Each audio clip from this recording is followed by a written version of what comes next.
नमस्कार, मी विद्या अडसुळे. मावळ वार्तामध्ये आपल्या सर्वांचं स्वागत. मनाने मराठी असणं जास्त महत्त्वाचं आहे जन्माने मराठी असण्यापेक्षा. डॉक्टर संकेत पोंक्षे. कलापिनी सांस्कृतिक केंद्रामध्ये मराठी भाषा गौरव दिन उत्साहात साजरा. कलापिनी सांस्कृतिक केंद्रामध्ये मराठी भाषा गौरव दिनाच्या पूर्वसंध्येला आयोजित विशेष कार्यक्रमात प्रमुख पाहुणे म्हणून ते बोलत होते. मराठी भाषेवर आईसारखं प्रेम करणाऱ्या रसिक प्रेक्षकांची या कार्यक्रमाला उपस्थिती लाभली होती. विविध मुखपृष्ठ आणि साहित्य यांनी केलेली सजावट लक्ष वेधून घेत होती. डॉक्टर संकेत पोंक्षे यांनी आपल्या धाराप्रवाही आणि अभ्यासपूर्ण भाषणामध्ये मराठी भाषेचा इतिहास आणि भाषेची समृद्धी याबद्दल अत्यंत मोलाचे मार्गदर्शन केले. सर्वजण मंत्रमुग्ध होऊन त्यांचे भाषण ऐकत होते. डॉक्टर पोंक्षे पुढे म्हणाले, मराठी बोलताना एखादा शब्द इतर भाषेतील आला तर लगेच त्याबद्दल काळजी करण्यासारखं काहीच नाही. एक इंग्रज अधिकारी थॉमस कॅन्डी यांचे जणू मराठी भाषेवर प्रेमच जडले होते आणि ते मराठी भाषेचे गाढे अभ्यासक झाले होते. त्यावेळच्या लिखित मराठीमध्ये कोणतीही विरामचिन्हे नव्हती. ती कॅन्डी यांनी इंग्रजी भाषेतून मराठीमध्ये आणलेली आहेत.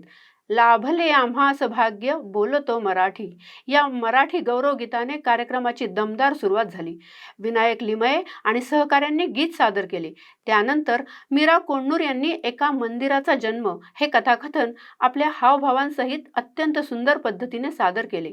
काव्यांजली या कुमार भवनच्या विद्यार्थिनीने माय मराठीला अर्पण केलेली काव्यरचना रसिक प्रेक्षकांना विशेष भावली. कर्तृत्ववान व लढवय्या उमाबाई दाभाडे यांचे स्वगत हे दीपाली जोशी यांनी सादर केले. स्मिता दिवेकर यांनी मराठी भाषेतील लागणे या शब्दावर गंमतशीर कथाकथन केले. वैशाली जाधव यांनी सुंदर असे नाट्यवाचन प्रस्तुत केले. केतकी लिमये यांनी स्वतः लिहिलेल्या आणि राखी भालेराव यांच्याबरोबर प्रस्तुत केलेल्या विनोदी संभाषणातून मराठी बोलताना संभाषण कसे असू नये यावर प्रकाश टाकला. कुमार भवनच्या विद्यार्थ्यांच्या शिवगानने कार्यक्रमाची सांगता झाली. लिमये यांनी संवादिनी योगीराज राजहंस याने ढोलकीची साथ केली. अनंत परांजपे यांनी समारोपाचे रोचक आणि प्रेरणादायी मनोगत व्यक्त केले. डॉक्टर विनया केसकर यांनी हा कार्यक्रम आयोजित केला होता. कार्यक्रमाचे निवेदन नंदिनी काळे आणि सीमा जोशी यांनी केले. कार्याध्यक्षा अंजली सहस्त्रबुद्धे यांनी आभार प्रदर्शन केले. अनघा बुरसे, स्मिता दिवेकर, सुप्रिया खानोलकर, किशोर कसाबी इत्यादींनी कार्यक्रमाच्या यशस्वीतेसाठी प्रयत्न केले. अगदी व्हॉट्सअपवर मेसेज करण्यापासून ते फेसबुकवर एखादा लेख लिहिण्यापासून हे आपण मराठीमध्ये करू शकतो ना. एकमेकांचे संवाद करताना इंग्रजीमध्ये टाईप करण्यापेक्षा आपण मराठीमध्ये करत गेलो, आपसूक आपल्याला फायदा होतो. पुस्तकं प्रत्यक्षात आज आपण ओरड करतो, मुलं वाचत नाहीयेत. डिजिटल माध्यमातून का होईना आपण त्यांना वेगवेगळ्या लेखकांच्या मराठी पुस्तकांचा परिचय करून घेऊया. आत्ता सध्या मराठीमध्ये काय चाललंय याच्याकडे सुद्धा लक्ष दिलं पाहिजे.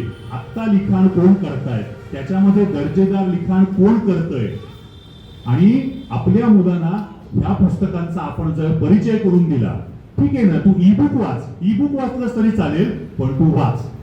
फेसबुकवर जा, तिथे एखादा तुला लेख लिहायचा वाटतोय ना, असू देत ना 8-10 इंग्रजी शब्द, पण तू तो लेख मराठीतनं लिहून बघ. असं आपण जर करत गेलो तर आपसुकच या मुलांमध्ये या भाषेची गोडी निर्माण होईल. चिक्की म्हटलं की लोणावळा चिक्की आणि लोणावळ्यातील फेमस नवरत्न चिक्की. शुद्ध स्वादिष्ट चिक्कीचे अनेक प्रकार उपलब्ध.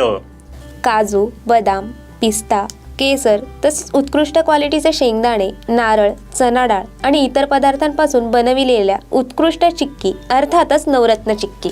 नमकीन, फज, स्वीट्स आणि बेकरी प्रॉडक्ट्स आपल्या सर्वांसाठी.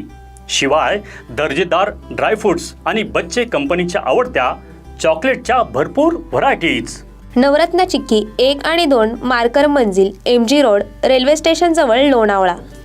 मावळ वार्ता यूट्यूब चॅनलला सबस्क्राईब करा आणि बेल आयकॉनला क्लिक करा आणि आमच्या फेसबुकला फॉलो करायला विसरू नका. धन्यवाद.